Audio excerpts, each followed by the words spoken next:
कहा जाता है कि देर करना ठीक नहीं होता, लेकिन दूसरी तरफ यह कहावत भी मशहूर है, देर आए दुरुस्त आए। 2 सेकंड की देर होने का एक चमत्कारिक वाक्य आज दिखा भी। महज 2 सेकंड की देर हुई और बच गई उसकी जान। आज लक्ष्मी देवी के साथ ऐसा ही हुआ। उसके चेहरे पर घटना को लेकर दहशत है, लेकिन 2 सेकंड की देरी ने उसे मौत के मुंह से खींचकर उसके चेहरे पर खुशी ला दी है। वह 2 सेकंड की देर और अपनी जान बचने पर बेहद खुश है। वाकया एक गोफ का है जो जमीन के साथ धंसा और गोफ बन गया और उसी गोफ में समाते समाते लक्ष्मी देवी बच गई। हम झाड़ू मारते मारते घुस गए सुबह 6 बजे इतना, मतलब कमर के जितना। हाँ, उसके बाद उसको पकड़ लिए थे और उठ गए। दरअसल वाकया यह हुआ कि भारतीय ओपी क्षेत्र के मुरली नीचे बस्ती में मोती महतो की पत्नी लक्ष्मी घर में झाड़ू लगा रही थी। तभी भू धसान हुई और वह जमीन के अंदर गोफ में घुसने लगी। जिंदा दफन होते देखकर आसपास के लोगों ने उसे बचाया और उसकी जान बच गई। जमीन का बड़ा हिस्सा गहरे गोफ में समा गया और कई घरों में दरार भी आ गई।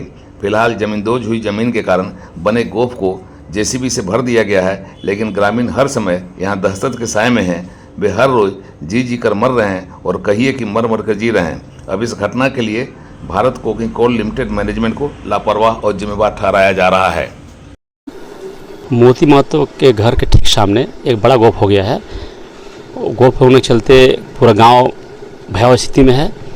ये सरासर बिजली प्रबंधन का ये हम दोष दे रहे हैं, चूँकि जितने माइन से पहले चली थी सारे माइन ऐसे पड़ा हुआ है, उसमें किसी तरह का कोई बालू भराई नहीं किया गया था।